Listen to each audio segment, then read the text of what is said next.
Kepada Ustaz Dr. Zahazan. Sila jawab. Harus. Ustaz kata harus. Ya, saya persilakan Saudara Syam Kamikaze untuk berbuat perkara harus ini. InsyaAllah untuk sama-sama kita dengarkan telinga kita harwa yang manis daripada Saudara Syam Kamikaze yang merupakan seorang yang kita akan kenali sebentar lagi oleh moderator, dan saya persilakan Saudara Syam Kamikaze untuk meneruskan program ini sebelum disambut oleh moderator yang sebenar, iaitu Ustaz Faridal Sukti. Assalamualaikum warahmatullahi wabarakatuh.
Bismillahirrahmanirrahim. Alhamdulillahirabbil alamin. Wassalatu wassalamu ala asyrafil anbiya'i wal mursalin wa ala alihi wa sahbihi ajma'in. Alhamdulillah. Pertama-tama kita rapatkan syukur pada Allah Subhanahu wa taala pada malam ini kita sama-sama dalam satu majlis yang insya-Allah moga-moga diberkati oleh Allah Subhanahu wa taala. Terlebih dahulu ucapkan ribuan terima kasih pada Abang Syam Kamkazi kita yang memulakan dengan satu petikan lagu tajuk lagu Padamu Ku Bersujud, nyanyian Afgan, nyanyi Indonesia kan.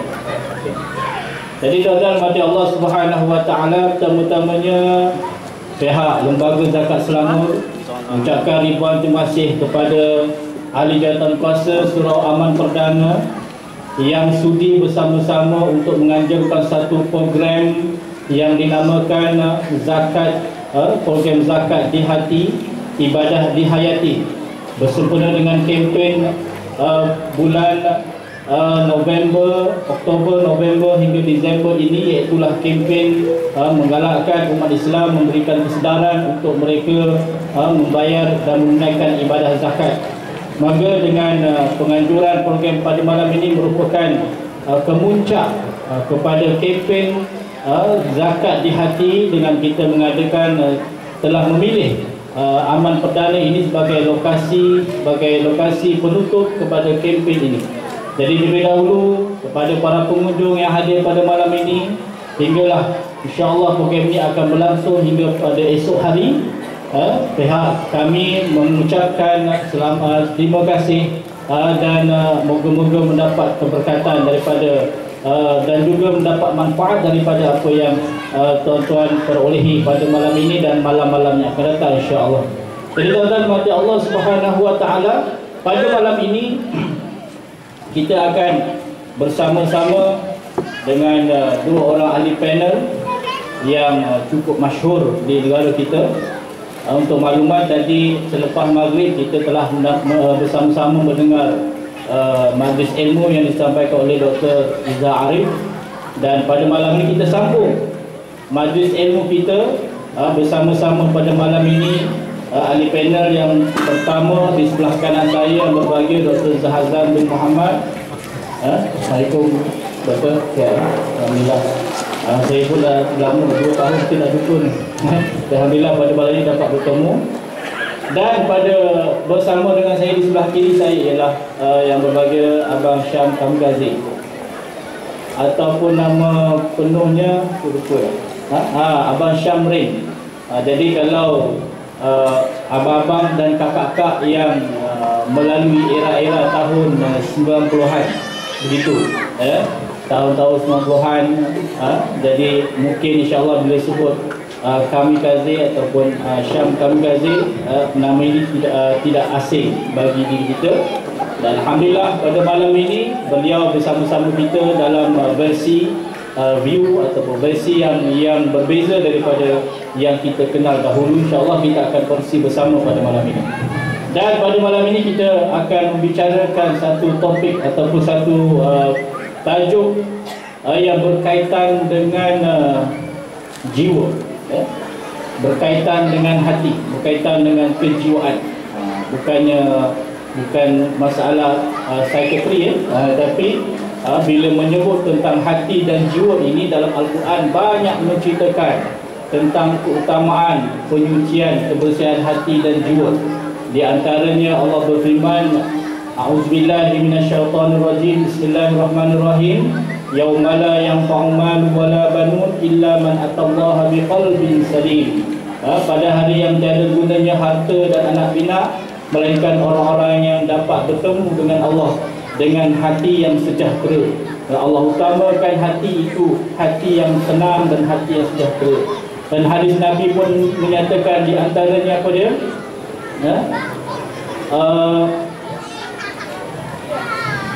Dah lupa dah. Hadis-hadis Nabi pun ada menyatakan tentang keutamaan. Contohnya, Innallaha la yanzuru ila aswarikum wa amwalikum, walakinnallaha yanzuru ila qulubikum wa a'malikum. Sesungguhnya Allah tidak menilai hamba itu berdasar kepada rupa baras ataupun hartanya, tapi berdasar kepada hati dan juga amal-amal.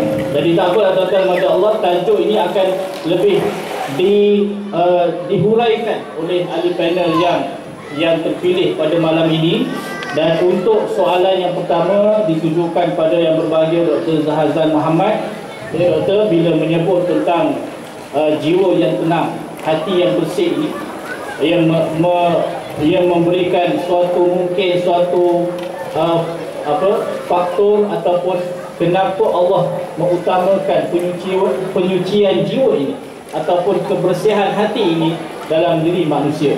Kalau kita lihat dalam suasana kehidupan masyarakat pada hari ini penuh dengan pancaroba dan juga cabaran. Bila kita lihat saja dalam data akhbar doktor, banyak kes-kes jenayah-jenayah yang berlaku, rompakannya, pembunuhannya, zina dan sebagainya, yang menyebabkan kita terfikir dalam minda kita, adakah masyarakat kita hari ini mempunyai masalah jiwa. Jadi mungkin doktor boleh huraikan faktor-faktor berlakunya permasalahan-permasalahan dalam masyarakat kita pada hari ini. Silakan doktor. Alhamdulillah wassalatu wassalamu ala Rasulillah. Alhamdulillah walhamdulillah. Innal hamdalillah nahmaduhu wa nasta'inuhu wa nastahdihi wa nastaghfiruh wa natubu ilayhi wa natawakkalu alayhi wa na'udzu billahi min shururi anfusina wa sayyiati a'malina. Man yahdihillahu fala mudilla lahu wa man yudlil fala hadiya lahu. Allahumma salli wa sallim wa barik ala sayyidina Muhammad wa ala ali sayyidina Muhammad kama sallaita wa sallamta wa barakta ala sayyidina Ibrahim wa ala ali sayyidina Ibrahim fil alamin innaka Hamidum Majid. Amma ba'd. Terima kasih tuan kursi kita pada malam ini, dan kepada adinda saya, saudara Syam, yang kita datangkan khas malam ini, dan saya yakin tuan-tuan datang nak mendengar beliau sebenarnya. Tuan-tuan ni, saya pun nak dengar beliau. Saya nak mengurang bicara malam ni Ustaz Pengurusi, kerana kita nak bagi pada saudara kita ni, sahabat kita ni, orang yang kita sayangi ni, supaya memanfaatkan sesi ni buat kita bagaimana nak jadi macam beliau, tuan-tuan yang memuliakan Allah sekalian. Jadi bila bercerita tentang hati ni, memanglah satu perkara yang ajaib. Sampai Imam Al-Ghazali rahimahullah dalam kitabnya bertajuk Ihya Ulumuddin meletakkan tajuk Ajaibul Qulub, keajaiban hati. Dan kalau kita belajar bahasa Arab pun perkataan, tuan-tuan, perkataan qalb, kata para ulama, contohnya Al-Fayruz Abadi, contohnya Al-Jawhari, contohnya para imam lughah macam Al-Razi. Mereka mengatakan bahawa perkataan qalb diambil perkataan lisyiddati taqallubihi, diubah-ubah, tuan-tuan. Diambil perkataan qalb ini maknanya dia berubah-ubah, bukan qalb, tuan-tuan. Kaf, lam, ba itu seekor binatang yang membawa carry najis mughalazah, itu qalb. Ini qalb, qaf. Dan kalau kita belajar bahasa Arab, perkataan qalb ini kata para ulama lughah merujuk kepada benda yang sentiasa bertukar-tukar. Kerana itu bila Nabi SAW duduk di rumah salah seorang isteri baginda namanya Ummu Salamah radhiyallahu anha, kata Ummul Mukminin Ummu Salamah radhiyallahu anha bahawasanya Nabi SAW seringkali berdoa dengan satu doa yang masyhur, dan doa ini daripada hadis sahih. Mari tuan-tuan ikut saya baca malam ini sama-sama, tuan-tuan. Kita belajar satu doa. Allahumma ya muqallibal qulub, Allahumma muqallibal qulub, sarrif qalbi ala dinik. Allahumma musarrifal qulub, sarrif qalbi ala ta'atik. Wahai Tuhan yang membolak-balikkan hati, tetapkan hati ini dalam agamamu. Wahai Tuhan yang membolak-balikkan hati, tetapkanlah hati ini dalam ketaatan kepadamu. Doa ni Nabi SAW sentiasa amalkan, tuan-tuan yang dimuliakan Allah sekalian, terutamanya dalam salat tahajud baginda alaihi salatu wassalam. Sehingga Ummul Mukminin Ummu Salamah bertanya kepada Nabi SAW, wahai Rasulullah, mengapa doa ini begitu banyak diamalkan oleh Tuhan, oleh Rasulullah? Jawapan Rasulullah SAW, sesungguhnya tidak ada seorang pun di kalangan kita melainkan hatinya terletak di antara dua jari daripada jari Ar-Rahman, yang mana Allah Subhanahu Wa Taala akan membolak-balikkannya mengikut kehendaknya. Maka dengan sebab itu, mintalah kepada Allah supaya hati kita tetap dalam iman. Tuan-tuan dimuliakan Allah sekalian. Begitu juga Allah ajar kita pada awal surah Ali Imran, ya Rabbana la tuzigh qulubana ba'da idh hadaitana wa hab lana min ladunka rahmah innaka antal wahhab. Ya Allah, jangan jadikan hati ini tergelincir selepas Engkau beri hidayah kepada kita. Saya rasa mikrofon ini sudah tutup satu. Ya, tuan di luar nanti dah dikasih masa dulu mati. Ya, jadi bila kita menyatakan tentang doa Nabi SAW ini, doa baginda sallallahu alaihi wasallam bagi menampakkan pentingnya kita agar hati kita tetap dalam hidayah. Itu sebab tuan-tuan, bila Allah turunkan satu surah daripada surah namanya surah Al-Hajj, yang fokusnya kepada ibadah haji, salah satu daripadanya, lalu datang ayat ke-40, fa innaha la ta'mal absar walakin ta'mal qulubul lati bis-sudur.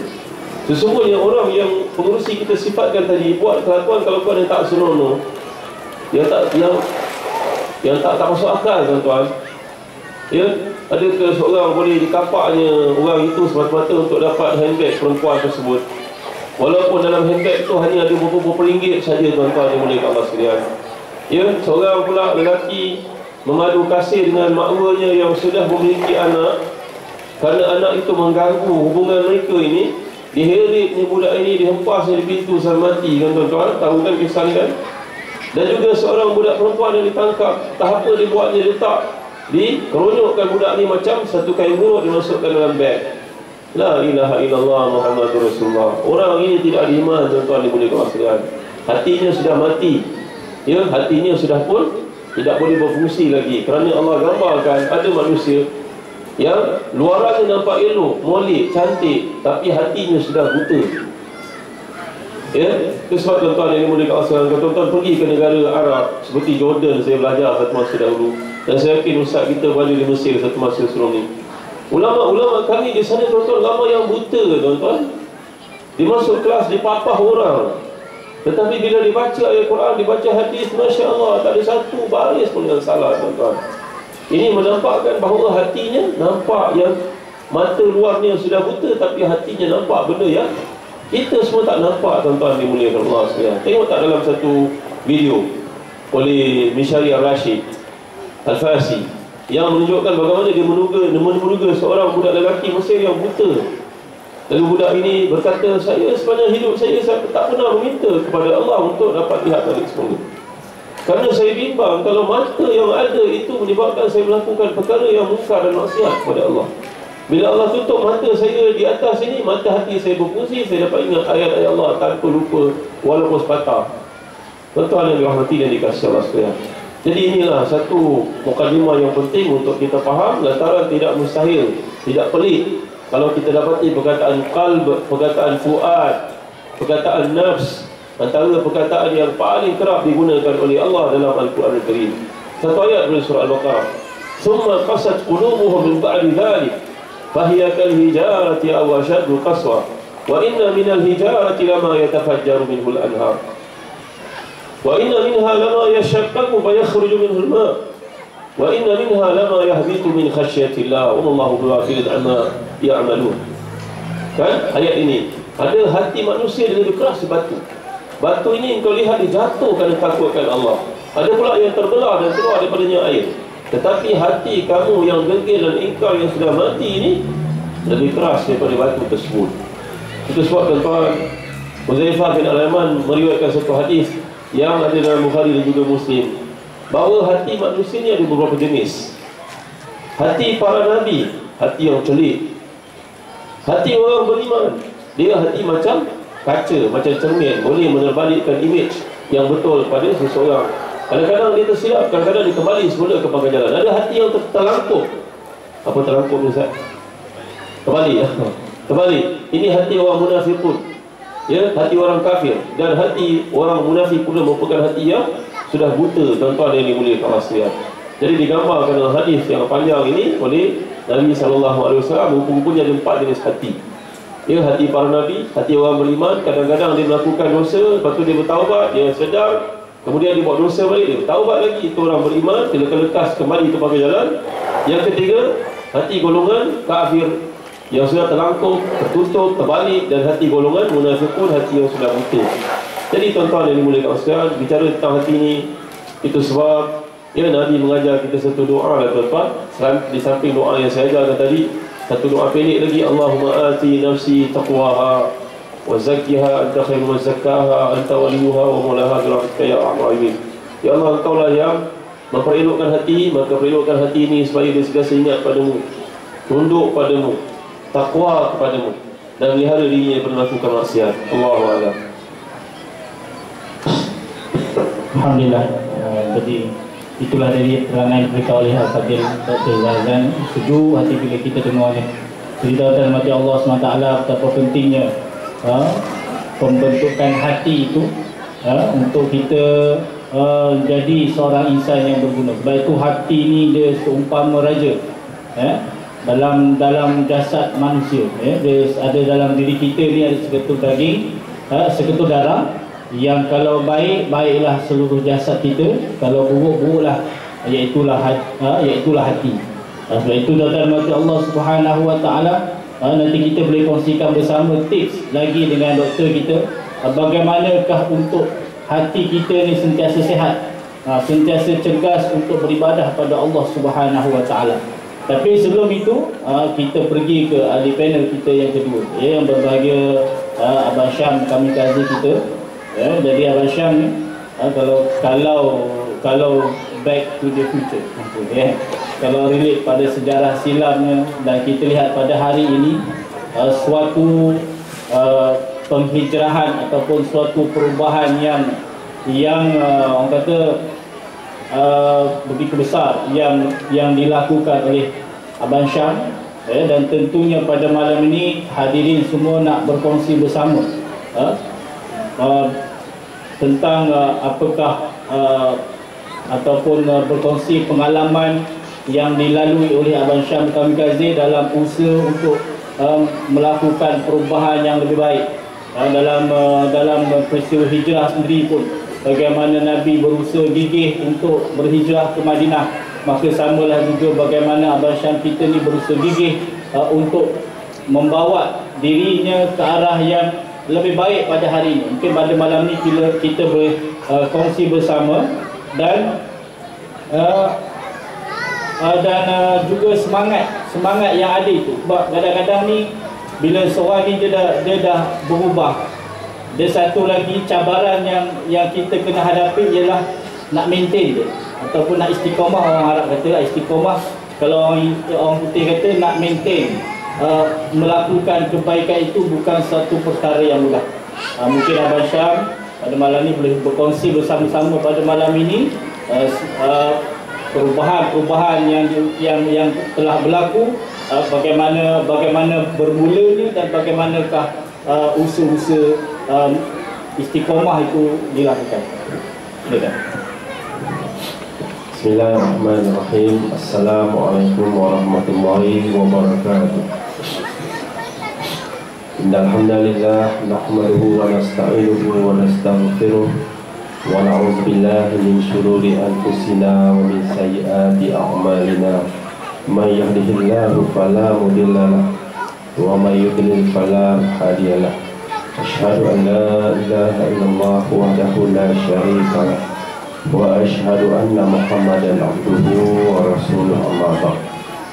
Terima kasih kepada Al-Fadhil Ustaz Moderator yang saya hormati, yang dimuliakan lagi disayangi sahabat panel Al-Fadhil Ustaz Dr. Zahazan, Tuan-Tuan Imam, Tuan Bilal, alim ulama serta hadirin muslimin muslimat yang dirahmati Allah sekalian. Saya pada malam ni bila dengar Ustaz cerita tadi, saya sebenarnya tak ada apa nak cakap. Sebab dia bercerita tentang soal hati tadi, satu perkara yang sangat benar, kan? Dan saya hari ini merasa bagaimana benar Allah itu dia muliakan kita semua hari ini supaya kita dapat duduk di sini dengan orang yang banyak ilmu. Bukan senang, tuan-tuan. Saya satu hamba Allah yang duduk atas pentas, bukan pentas ni, lampu dia lagi glamour daripada ni.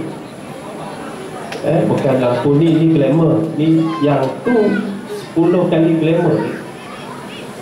Lampu tu dia akan ikut kita pergi mana, dia ikut belakang ada, tepi ada, belakang semua ada. Tapi nak cerita bahawa itulah gemerlapan dunia yang orang-orang jahil dia sangat cari pada benda itu. Orang-orang yang telah mendapat pertolongan Allah, tuan, dia lari daripada lampu-lampu itu. Sebab itu kita ada ramai sahabat, antaranya kita ada saudara Adam. Kita kenal Adam AF. Dia dulu zaman saya AF musim kedua, seorang yang sangat lincah, berjoget sana joget sini. Dia artis KRU. Artis KRU ni syarat utama mesti pandai joget, tuan. Kalau nyanyi tegak dengan aku je, KRU takkan sah. Bagaimana Allah mengubah orang yang macam tu. Tiba-tiba saya tengok gambar dia sudah berserempat. Masya Allah. Saya belum ada kesempatan jumpa dia lagi, tapi bila saya baca itu memang benar janji Allah. Hidayah itu milik Allah. Dan orang yang selalu ni, saya pelik kadang-kadang dia tanya, bang saya nak tanya, nak hantar anak masuk bintang kecil, apa, idola bintang kecil, apa idola kecil, macam tu lah. Lepas tu ada itu untuk budak-budak, kata. Daripada kecil, idola kecil. Bila besar sikit, ada AF. Ni musim baru Pak Ustaz ni. Baru je habis, saya pun tak tahu. Lepas tu yang tak sedar diri, ada kilauan emas. Jadi semua peringkat umur, tuan-tuan, kita bayangkan telah disediakan. Kita ni pilih nak bagi mana. Hari ni nak bagi masjid ke surau kita, ataupun nak pergi tengok konsert-konsert macam tu. Saya datang daripada background yang macam tu. Saya ni orang yang banyak berdosa, tuan-tuan. Sebab tu saya tulis lagu Aku Yang Berdosa.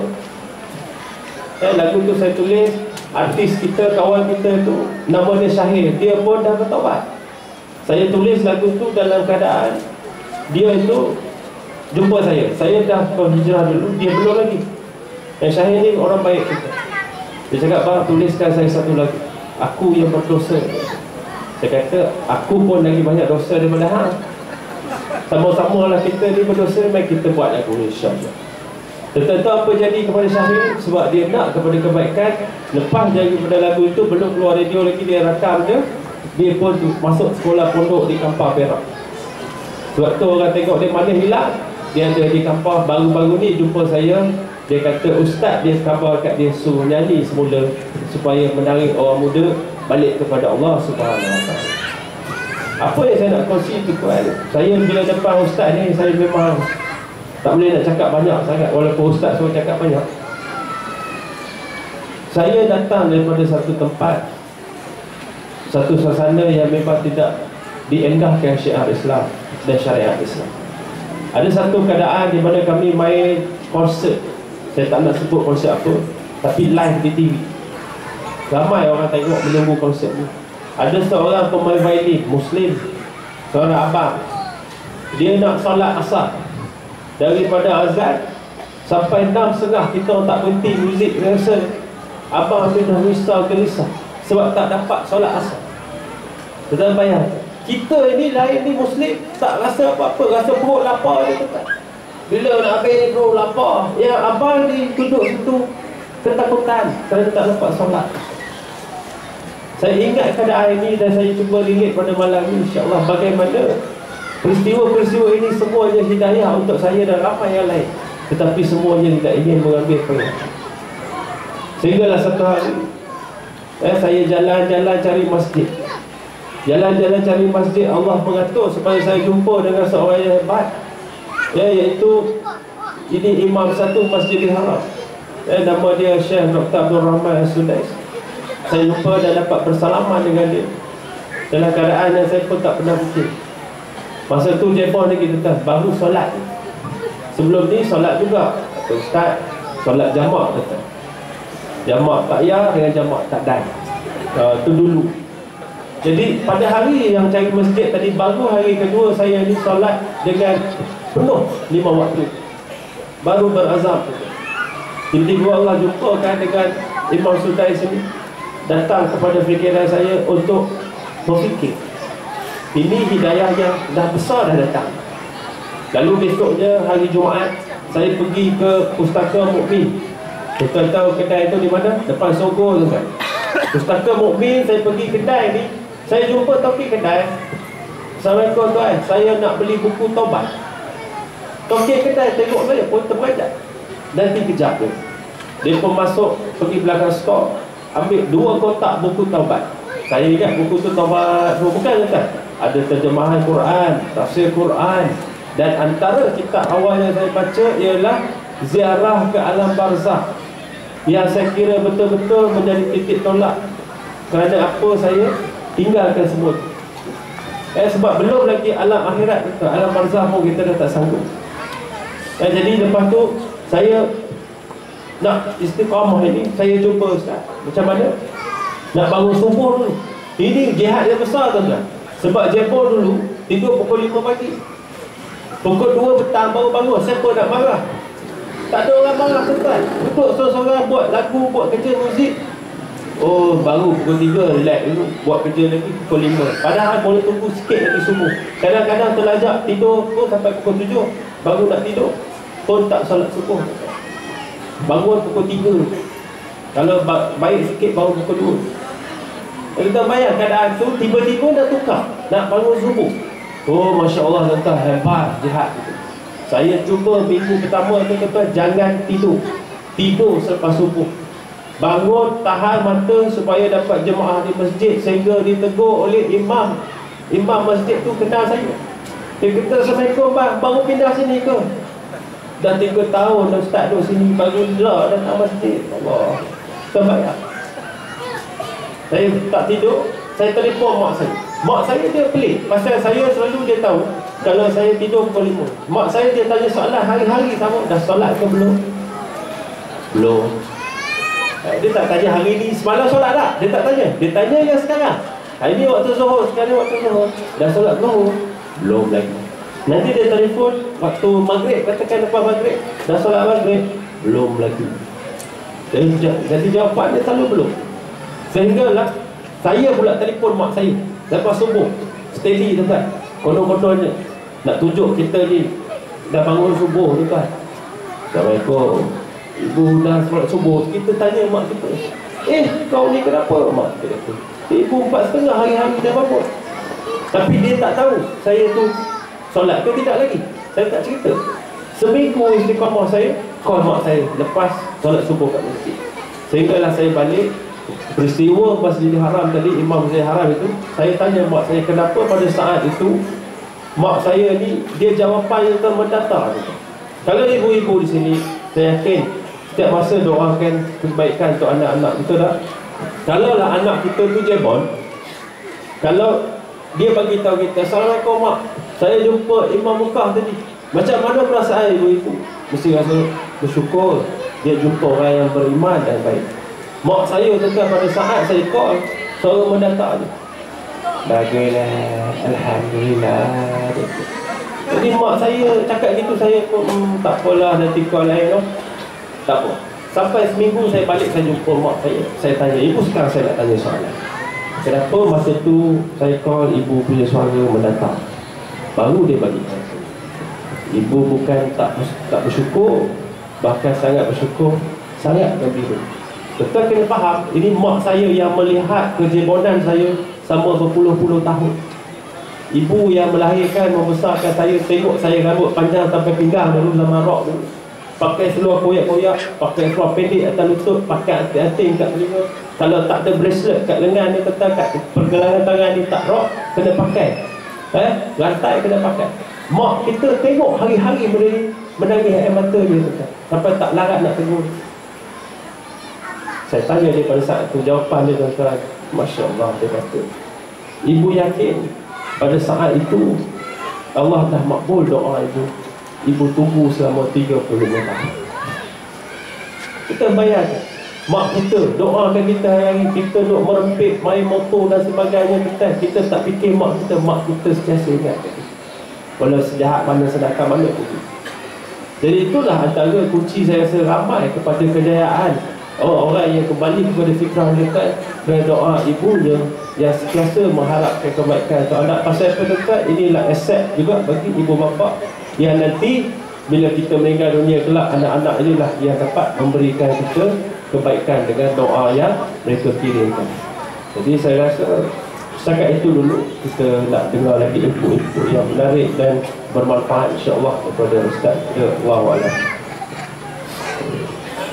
Tuan-tuan kepada Allah Subhanahu Wa Taala, itulah perkongsian pengalaman Syam Kamikaze kita, bagaimana detik-detik bermulanya perubahan yang dilakukan dalam hidup ini lah kita lihat pada hari ini.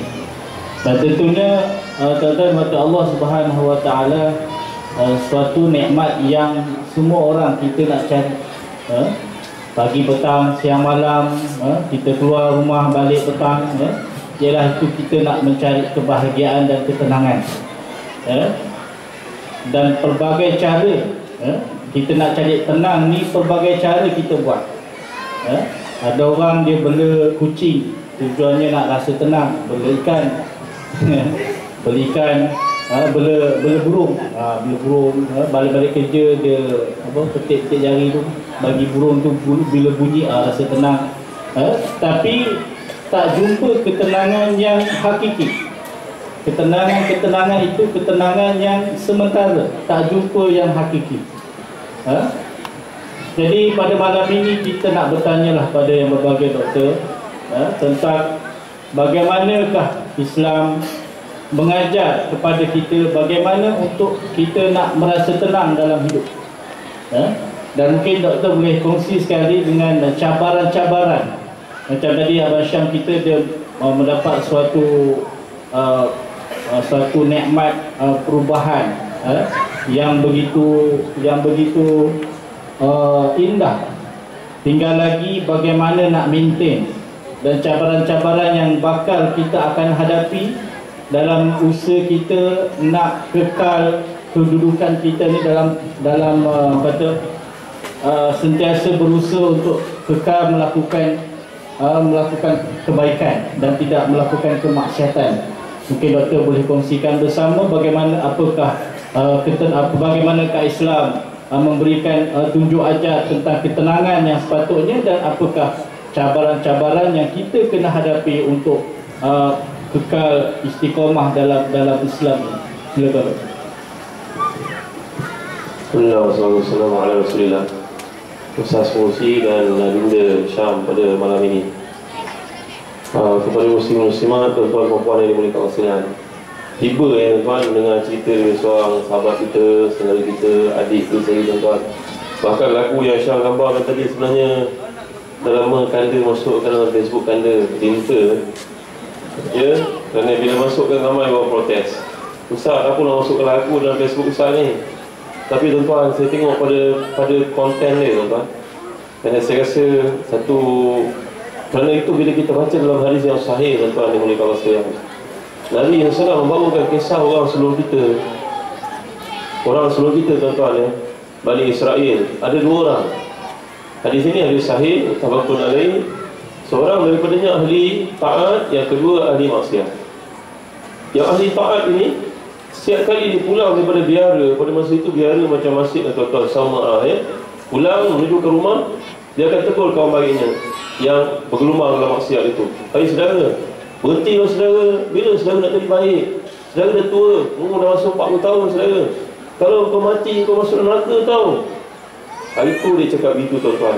Besok datang lagi, dia cakap lagi, saudara, marilah pergi ke masjid, jangan duduk sini saja. Dia kalau mati hari ini masuk neraka tau. Itulah sentiasa diulang tuan-tuan. Dan cukup mengejutkan bila Nabi bawakan gambaran kematian kedua-dua insan ini, ahli taat dengan ahli maksiat. Tiba-tiba yang melakukan ketaatan dia masuk neraka tuan-tuan, dan yang melakukan maksiat itu masuk syurga. Dan hadis ini kita hafal dalam hadis 40. Inna ahadakum yujma'u fi batni ummihi 40 yawman nutfatan thumma yakunu 'alaqatan mithla dhalik thumma yakunu mudghatan fayu'mar bil malaki wa yu'mar bi 4 kalimatin. Bahawa manusia dihimpunkan dalam rahim ibunya 40 hari setitis mani, 40 hari segumpal darah, 40 hari seketul daging, Kemudian datang malaikat bila dia genap 120 hari itu untuk menulis 4 perkara tentang umurnya, tentang amalannya, tentang rezekinya, tentang adakah dia penghuni syurga atau penghuni neraka. Tuan-tuan yang dimuliakan Allah sekalian, dan nampaknya di hujung Nabi telah bersabda memberi pada kita amaran supaya jangan overconfident. Tuan-tuan, sungguhnya seorang kamu, inna ahdakum la ya'malu bi ahmalil jannah hatta ma yakunu bainahu wa bainal jannati illa zira'. Hanya seseorang kamu yang kerjanya kesalihan, ketaatan, kebaikan, sehingga orang melabelnya sebagai ahli syurga dan tinggal syurga dengannya hanya satu depa sahaja, satu hasta sahaja. Tapi tiba-tiba di hujung umurnya dia melakukan maksiat pada Allah, khurafat, bid'ah, syirik dan sebagainya, lantas dia dihumbankan ke neraka Allah SWT. Sebaliknya seorang yang kau labelkan sebagai ahli neraka, perlakuannya, sikapnya, gaya hidupnya, tiba-tiba tinggal dia dengan neraka itu hanya sehasta sahaja. Tiba-tiba dia melakukan ketaatan, dia bertaubat pada Allah SWT, dan bertukarlah segala chapter keburukan dalam hidup itu, tuan-tuan, dengan sabda Nabi, aslamta ala ma aslamta min khairin. Al-Islam yajubu ma qablahu. Kamu taubat, kamu menjadi seolah bersih macam kain putih yang baru dicuci. Tuan-tuan, kita nak bawa hadis ini janganlah dipahami sampai ada orang yang mengatakan kalau begitu tak payah beramal lah. Kerana semua Allah dah tetapkan. Bukan begitu, tuan-tuan. Kata para ulama sebagai contohnya, Ibn Daqiqil Aid dalam syarah kepada hadis ini mengatakan, hadis ini merupakan satu kayu ukur, satu yardstick, satu pengingat kepada kita, reminder supaya kita tidak merasa terlalu confident. Ya, tuan-tuan yang dimuliakan Allah sekalian. Itu sebab bila kita baca hadis yang pertama yang saya gambarkan tadi, dua orang, seorang masuk neraka, seorang masuk syurga. Kenapa? Kan engkau melakukan maksiat sepanjang hidupmu, kenapa engkau layak masuk syurga? Kenapa engkau pula masuk neraka? Kerana engkau ahli taat. Tuan-tuan, sama juga dengan hadis yang kedua daripada hadis 40 tadi, iaitu perkara ni, tuan-tuan, adalah urusan Allah, tuan-tuan. Kita hanya berusaha saja sebaik mungkin.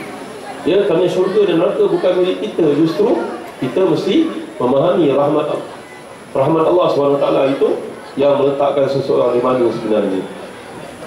Tuan-tuan, bila kita baca tentang masalah hati ni juga, tuan-tuan, kita merasa amat takut, ya. Kata Imam Az-Zahabi dalam kitab beliau bertajuk Al-Kabair, dosa-dosa besar, menyusul di situ 70 dosa-dosa besar. Salah satu daripadanya melengah-lengahkan taubat. Ya, salah satu daripadanya, kita ni tak menuntut ilmu sehingga menyebabkan kita buat benda itu jadi rutin saja. Dibuat benda tak faham. Sebagai contoh, dikemukakan kisah seorang muazzin masjid. Zaman dahulu mereka tak ada mikrofon macam kita. Justru bila nak azan, kita panjat atas menara. Ya, kalau tuan-tuan pergi ke negara macam New Zealand, macam Australia, macam Singapura sekalipun, mereka tidak lagi membina menara, tuan-tuan. Kerana menara ni bagi mereka satu maintenance tinggi. Masyarakat Jabatan Dagang Misal Selangor boleh tengok dalam mana-mana tempat yang maju dalam dunia, mereka tidak lagi melihat menara itu satu perkara yang penting. Ya, bahkan binaannya di salah-salah tempat di Spain, tuan-tuan, saya pergi macam rumah biasa saja. Yang penting kualiti amalan yang ada dalamnya. Pada zaman dulu mereka bina menara untuk panjat di atasnya dan melakukan azan, kerana mikrofon tak ada. Faham, tuan-tuan? Saya tak adalah kata mengharam buat menara, tuan-tuan dengar baik. Kau jangan buat maklumat salah, ketuk dengan mikrofon ni kan. Tak ada. Baik, dia panjat atas menara, tidak melakukan azan, suaranya kuat. Tiba-tiba dalam perjalanan ke kemuncak itu, kelihatanlah di sebelah masjid itu ada rumah seorang Kristian. Dan fenomena ni berlaku biasa, saya di Mesir, Syam.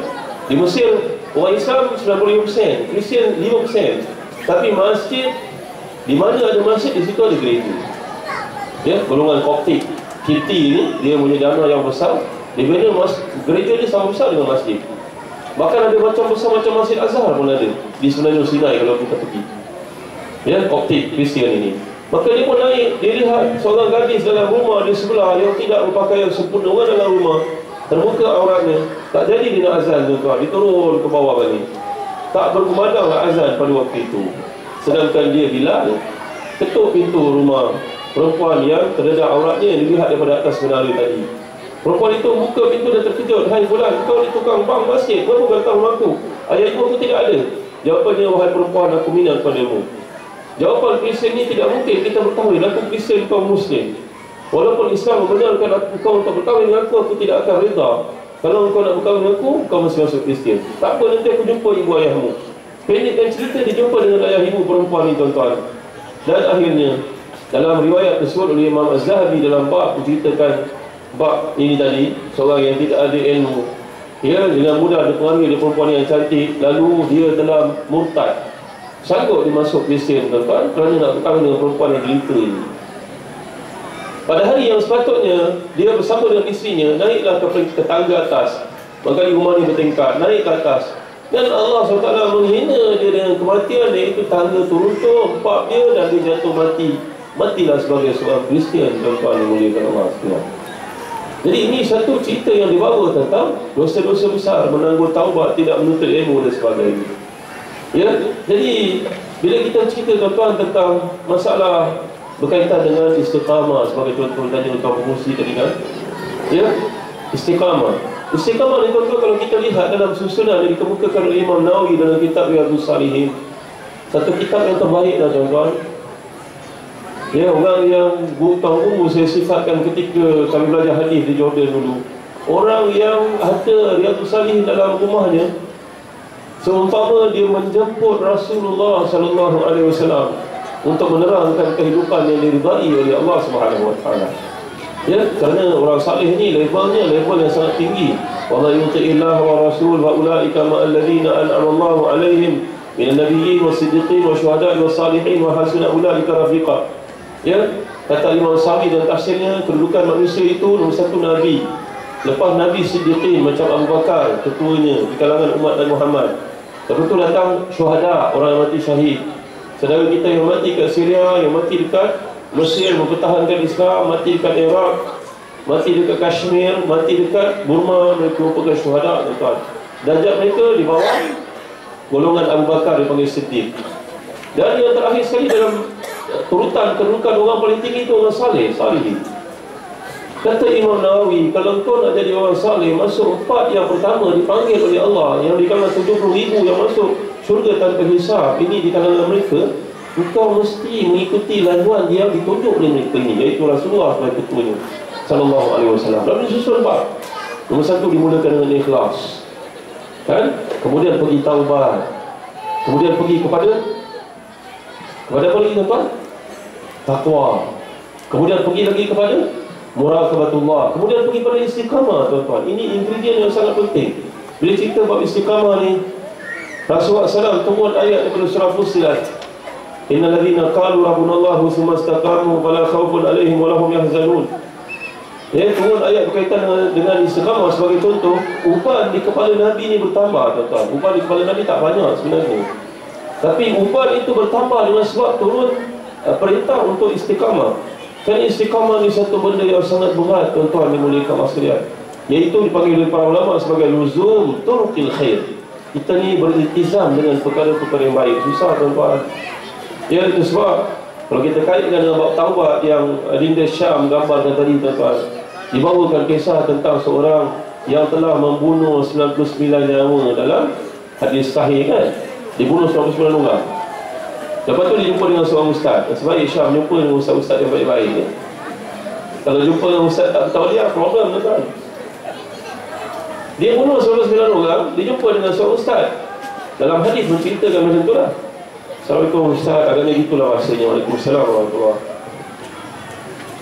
Saya nak bertaubat lah ustaz.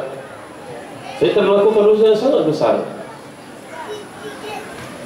Apa dosamu? Kita dalam Islam tidak boleh bercerita tentang dosa, melainkan untuk membawa pengajaran kepada orang macam mana kita cerita secara general, ya. Tapi kalau dilihat dalam perspektif hukum, jangan cerita detail. Kita tunggu untuk bawa pengajaran macam memang itu tujuan kita jemput Ahli Syam kita kat depan ni, untuk bercerita buat ni, ambil pengajaran bagi tuan-tuan, ya. Dia pun cerita, saya telah membunuh 99 nyawa ustaz. Ustaz dia tengok muka di atas ke bawah. Kalau gitu memang tak ada can lah bagimu. Tuan-tuan, dia penggangnya kepala ustaz ni, fakam malah bihil mi'ah. Dia lengkapkan yang ke-100 kepala ustaz tu, tuan-tuan. Allahu Akbar. Tapi ini cerita saja. Dia ada seorang pun di kalangan orang buat maksiat, melainkan orang hatinya merasa berusaha nak berbaik, tuan-tuan, tapi dia belum mampu, tuan-tuan. Ya, itu sebab bila saya gambarkan mula-mula tadi kan, ahli maksiat masuk syurga kerana hatinya menangisi kesalahannya tuan-tuan. Cuma dia tak mampu nak berubah. Isterinya belum bersedia, adik-beradiknya belum bersedia, kadang-kadang ayah ibunya pun jahat juga, mempengaruhi dia, tak ada kekuatan tuan-tuan, tapi hatinya meronta-ronta, memberontak. Baik, dalam kes ni tadi tuan-tuan yang dirahmati dan dikasihi Allah sekalian, ya, nampak kepada kita, faham kepada kita. Dia bunuh, lalu jumpa dengan ustaz ni, ustaz dia kata dia, fulan, apa dosamu? Ustaz, saya bunuh 100 orang, ustaz, termasuk seorang ustaz saya bunuh. Ustaz yang kedua ni nampaknya ustaz yang bertauliah, ada ilmu yang boleh menyelesaikan masalah, faqih, bukan setakat alim tapi dia faqih. Dia kata, saudara, anakku masih ada ruang taubat nak, selagi matahari belum terbit di sebelah barat dan selagi nyawa tidak sampai di tenggorokan. Malam yughalir.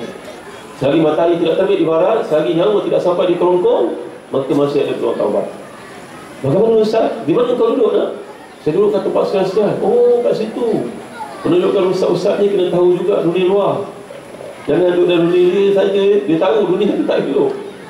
Fulan, nak tempat tu tak bagus untuk kau nak, kau pindahlah ke tempat baru. Ya, kau pindah ke tempat baru. Kalau di situ ada orang macam kau, semuanya nak jadi baik. Kau pindah. Dia balik ke rumah tuan-tuan, bersiap-siap untuk pindah. Tiba-tiba ajal mendahuluinya, matilah dia dalam perjalanan. Dalam hadis itu menerangkan. Lalu malaikat datang, malaikat rahmat dan juga malaikat azab untuk mengambil rohnya. Tetapi tuan-tuan, yang menariknya dalam peristiwa tersebut, Allah SWT mengarahkan mereka untuk dihakimi oleh seorang malaikat lagi, dan malaikat itu buat keputusan hendaklah diukur mana lebih hampir. Dia baru saja keluar daripada kawasan perumahannya yang mana dia nak pindah ke rumah yang dicadangkan oleh ustaz yang kedua tadi. Mati tengah jalan lebih dekat dengan rumahnya balik rumah baru yang dia nak pergi berhijrah itu tuan-tuan. Datang malaikat mengukur. Alangkah terperanjat mereka bila melihat, kata para ulama mensyarah hadis ini, walaupun jarak yang pertama tadi lebih hampir, tetapi bila diukur ia menjadi lebih jauh tuan-tuan. Jadi urusan taubat adalah urusan Allah tuan-tuan, bukan urusan manusia. Ya, bila manusia bertaubat, urusan itu dia dengan Allah SWT. Lalu Allah yang akan beri kepada keampunan. Allah nak kita faham bahawa tuan-tuan dimuliakan Allah sekalian, walaupun jarak itu nampak dekat, tetapi Allah arahkan bumi supaya bumi menjauh. Darah yang tadi jauh, Allah arahkan bumi untuk mendekat, bagi menunjukkan kepada kita betapa besarnya, luasnya rahmat Allah SWT. Itu juga kalau kita baca satu hadis lain. Ini dengan saya, Syam nanti Syam cerita lagi banyak yang saya nak dengar dia cerita tuan-tuan, tapi itu masalah saya, dia cakap tak boleh berhenti lah. Ibnu Qudamah Al-Maqdisi dalam kitabnya bertajuk Kitab At-Tawabin, beliau menceritakan bahawa pada zaman Nabi Musa dan Nabi Harun alaihi wassalam, mereka berkumpul kerana hujan sudah tidak turun. Lalu mereka melakukan salat sunat istisqa.